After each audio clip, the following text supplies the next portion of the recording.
ہوں فیصل آباد سے. اچھا نماز عشاء کا میں نے پتہ کرنا تھا تھوڑا سا کہ اس میں جو وطر ہیں اس میں خانہ کعبہ شریف میں ہاتھ اٹھا کے دعا مانگتے ہیں. جی بالکل. لیکن ہمارے ہاں لوگ جو ہیں وہ سر دعائے قنوت کے لیے ہاتھ باندھ لیتے ہیں. ٹھیک ہے. آپ مجھے ایسا طریقہ بتائیں اس کا, یعنی سنت طریقہ کیا ہے وطر کی ادائیگی کا؟ جی یہی سوال ہے نا آپ کا؟ یہی سوال ہے. دوسرا یہ کہ اگر ہم ادھر کرتے ہیں ایسے ہاتھ اٹھا کے دعا مانگتے ہیں نا, قنوت پڑھتے ہیں, تو لوگ عجیب سی نظروں سے دیکھتے ہیں. سوال ٹھیک ہے ٹھیک ہے. ہاں جی, یہ اس کے بارے میں تفصیل. یہی میری بھائی قیامت آئی ہوئی ہے کہ اگر کوئی دوسرا طریقہ کرے تو یہ لوگ اس کو اجنبی سمجھتے ہیں, یہ عجیب ہی کام, علم نہیں نا. آپ یہ سن لیں کہ قنوت جو وطر میں پڑھی جاتی ہے نا, اس کے بارے میں کہ وہ کیسے پڑھی جائے, خود امام ابو حنیفہ رحمۃ اللہ علیہ کے, دوسروں کو تو چھوڑیں, ان کے اپنے مسلک میں 3 طریقے ہیں. امام ابو حنیفہ رحمۃ اللہ کہہ کے رفع یدین کر کے ہاتھ باندھ لو پھر پڑھو. ان کے شاگرد جو ہیں بڑے, جو چیف جسٹس سے قاضی القضات امام ابو یوسف رحمۃ اللہ علیہ, وہ کہتے ہیں امام صاحب اس نے کوئی قرآن پڑھنا کہ ہاتھ باندھے, دعا کرنی ہے اور دعا کی جاتی ہے ہاتھ اٹھا کر, اس لیے وہ کہتے ہیں سینہ کے برابر ہاتھ اٹھانا یہ ٹھیک ہے. اور یہ بھی انہوں نے دلیل دی, تقی عثمانی صاحب بھی مانے کہ بات پہ یار ٹھیک ہے, کہ جب حضرت عبداللہ بن مسعود رضی اللہ عنہ سے لوگوں نے کوفہ میں یہ قنوت سیکھی ہے, تو ان کا جب آتا ہے کہ وہ قنوت میں سینہ کے برابر ہاتھ اٹھا کر دعا کرتے تھے, تو کیا کرتے, مسئلہ ان سے لیتے, مرضی اپنی کرتے.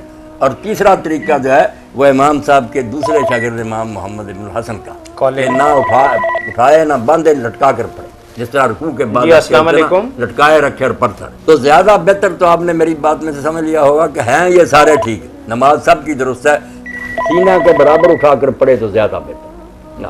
حضرت ابن مسعود, حضرت عمر دونوں سے آتا ہے کہ وہ یہ زیادہ اچھا. وعلیکم السلام. جی بھائی, یہ مولانا صاحب یہ پوچھنا تھا کہ جو وطر ہیں ہاں وہ عشاء کے ساتھ ہی پڑھنا زیادہ افضل ہے یا تہجد کے ٹائم؟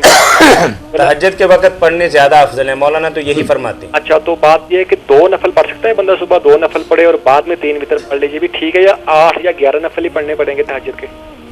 آپ کو موقع ملے نا اور دل آپ کا چاہے تو 2 4 جتنے نفل چاہے پہلے پڑھ لیں, بعد میں وطر پڑھ لیں. وقت اگر تھوڑا ہو تو 2 ہی پڑھ لیں اور اس کے بعد وطر پڑھ لیں. وطر کے بارے میں جو میں کہتا ہوں نا وہ میری بات ہے ذرا عام لوگوں سے الگ. میں 3 وطر ایک سلام سے نہیں مانتا, میری تحقیق کے مطابق یہ کوئی شے نہیں, نہ اس کا کوئی ثبوت ہے. کئی حدیث حضرات نے جب حضور نے فرمایا 3 نہ پڑھو, اس کا حل کر لیا کہ پڑھتے ہیں درمیان میں اتحیات نہیں بیٹھتے.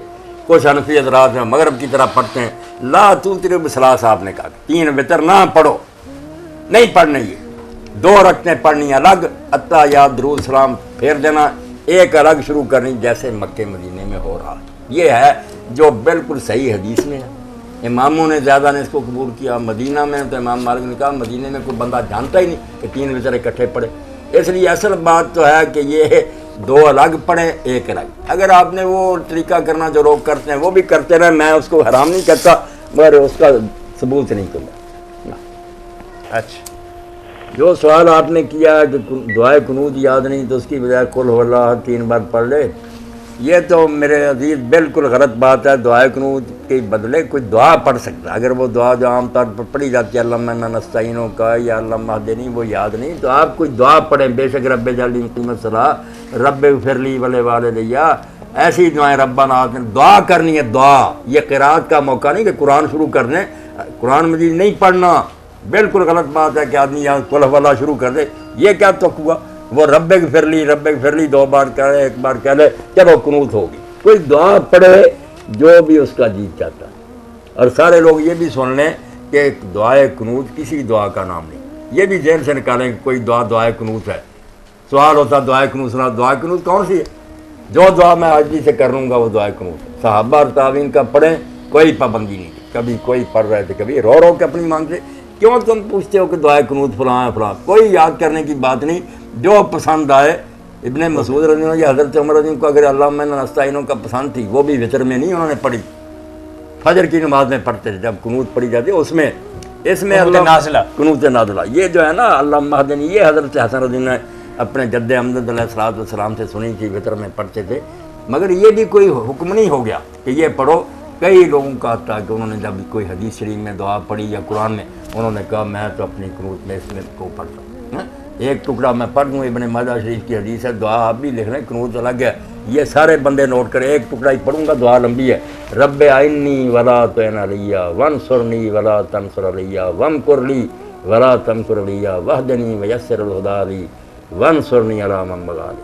اللہ میری مدد کرنا، میرے مقابلے میں جو دوسرا فریق ہے اس کی مدد نہ کرنا، میرے لیے تدبیر کرنا، میرے دشمنوں کے لیے کوئی تدبیر نہ کرنا، ہاں میرے لیے ہدایت کا راستہ آسان کر دے اور اس میں برکت دے، اور جو میرے خلاف ہیں، مجھ پر زیادتی کرتے ہیں، ان کے مقابلہ میری مدد۔ آگے بھی لمبی دعا، جو اس راوی نے کہا یار مجھے اتنی پسند ہے میں اپنی قنوت میں نہیں پڑھتا، یہ میں نے اس لیے کہہ دیا، قنوت میں آپ کروڑ دعا بھی جمع کر سکتے ہیں۔ دیکھتے نہیں حرم شریف میں جب امام دعا کرتے ہیں پونا پونا گھنٹہ کرتے، قنوت کو کھلا کریں کہ عاجزی سے دعا، قنوت عاجزی سے جو دعا کریں گے وہ قنوت۔ مسجد اس لیے قل هو اللہ نہیں پڑھ، قل هو اللہ تو قرآن شروع کر دیا، دعا تو رہی نا۔ دوسری بات، یہ مسجد کے مسجد میں سوال، یہ بالکل غلط بات مشہور ہے کہ مسجد میں سوال کرنا حرام ہے، لکھ کر بھی کئی لوگوں نے کہا مسجد میں سوال کرنا حرام ہے، حدیث پاک حضور کی طرف منسوب کر دی کہ جو مسجد میں مانگنے والے کو دے گا قیامت کے دن اللہ تعالیٰ 1 روپے کے بدلہ میں اس سے 70 مانگے گا کہ آپ 70 ادا کرو تمہاری، کیوں مسجد میں دیا تھا؟ جھوٹ پر جھوٹ بولتے جاتے ہیں، کوئی اللہ کے رسول نے ایسی بات نہیں کی۔ سائلوں کے لیے حضور بھی کہتے تھے، سائل بھی کرتے تھے، باب السؤال فی المسجد، یہ ابو داؤد شریف میں نکال کر دیکھیں کہ مسجد میں ہی سوال کیا دیا اس کو۔ صرف یہ ہے کہ مانگنے والے بھی کچھ اللہ کا خوف کریں، ایک تو اگر کوئی واقعی حاجت مند نہیں تو سوال نہیں کرنا چاہیے، بڑا گناہ ہے، قیامت کے دن گوشت نہیں ہوگا، خون بہ رہا ہوگا کہ تم کیوں مانگتے جی ہو؟ السلام علیکم۔ وعلیکم السلام، جی بھائی، بس بول رہا ہوں، جی جی میں پوچھنا تھا گھر میں فرض نماز ہو جاتی ہے؟ ہو جاتی ہے مگر خسارہ تو بہت ہے بھائی، 27 نمازیں چھوڑ کر یہاں تو ٹکے ٹکے پر جان دیتے ہیں کہ وہاں سے یہ نفع ہو رہا، وہاں سے، اگر 27 نمازوں کا ثواب ہو ایک پڑھنے سے تو اس کی بجائے ایک ہی نماز قبول کرنا گھاٹا تو بہت ہے، بڑی مشکل سے یہ جائز ہے، کوئی اتنا اچھا کام نہیں۔ اگر کوئی خاص مجبوری نہیں تو مسجد میں جائیں، وہاں اپنے ساتھیوں سے ملیں، کسی کی خبر لیں، کوئی آپ سے ملے، جی ٹھیک ہے، تو دینا چاہیے۔ ایک بات تو جو ضرورت مند نہیں وہ سوال نہ کرے، دوسرا یہ کہ سوال کرتے وقت خیال کرے کہ اگر نماز پڑھ رہے ہیں لوگ تو پریشان تو نہ کریں، تھوڑا صبر کر لے، جب فارغ ہو جائیں پھر اپنی بات سنا لے۔ پھر مسجد میں ہوگا کون؟ کال لیتے ہیں۔ اکثر ظہر کے فرضوں میں اور عصر کے فرضوں میں قرأت نہیں ہوتی ہے، ہاں ہاں، تو اس صورت میں اکثر نہیں، ہمیشہ ہی نہیں ہوتی۔ تو اس صورت میں کیا جیسے گھر میں نماز پڑھتے ہیں سب کچھ پڑھتے ہیں، ہاں ہاں، تو کیا اس صورت میں بھی سب کچھ پڑھنا چاہیے؟ ہاں بالکل میرے بچے ٹھیک ہے، اصل میں 2 چیزیں درست کرنی چاہیے سوال میں، ایک تو جو ہے نا عالم بھی ہے، دوسرے محفل قرأت، آپ نے بھی قرأت لفظ بولا، قرأت نہیں بولنا چاہیے، قرأت تو عورتوں کو حیض آتا ہے نا اس کو کہتے ہیں قراءت، لمبا کر کے قراءت، یہ ہے پڑھنے کا مصدر، یاد رکھیں، کوئی نہ لکھے اس طرح کہ الف لکھ دیا حمزہ، الف لکھ کر اس کے بعد حمزہ ہے، قراءت، قرآن کی طرح، ہاں جیسے قرآن لکھتے ہیں، بالکل قرآن کی طرح بھی نہیں، قراءت کہنا لفظ، ایک تو یہ بات ہے، قرأت نہیں قراءت، سب پڑھے لکھے بھی درست کریں۔ اور دوسری بات ہے کہ قرأت تو جو کہتے ہیں آپ، قراءت جو میں کہتا ہوں وہ تو ہوتی ہے، زور میں بھی اصل میں قرآن پڑھے کے بغیر تو نماز نہیں، جہر کہنا تھا آپ نے، اصل میں کہنا تھا صدیقی صاحب جہر، بلند کچھ آواز، نمازوں میں اونچی پڑھا جاتا ہے، کچھ میں نہیں، یہ نہیں کہہ سکتے قراءت نہیں ہوتی، امام صاحب یا اکیلا ہر شخص الحمدللہ بھی پڑھتا ہے، سورت بھی پڑھتا ہے، قراءت کے بغیر تو نماز نہیں، بندے اونچی پڑھنے کو کہتے ہیں، قراءت نہیں، قراءت آہستہ بھی ہو اونچی ہو الگ بات، جہر سے ہوگی یا خفیہ ہوگی۔ تو آپ کا سوال اصل میں یہی ہے، تو ٹھیک کرنے کی بات تھی نا کہ زور اثر کی نماز میں قراءت، اب سنیں کہ آپ کا منشا جو تھا وہ صرف میں نے الفاظ کی اصلاح کی کہ زور اثر میں اونچی آواز سے نہیں پڑھا جاتا، تو آپ پوچھتے ہیں کہ اب جب آدمی تنہا پڑھتا ہے تو وہ الحمد شریف بھی پڑھتا ہے، سورت بھی پڑھتا، تو کیا امام کے پیچھے عورتوں کی آواز نہیں امام کی آتی، اسے بھی حکم ہے آہستہ پڑھنے کا، تو کیا ہے نمازوں میں الحمد شریف اور سورت ہم پیچھے پڑھیں؟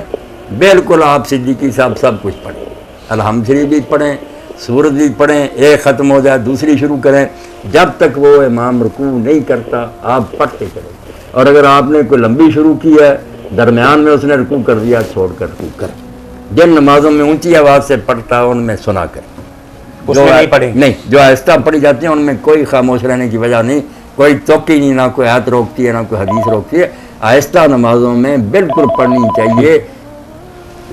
جی السلام علیکم۔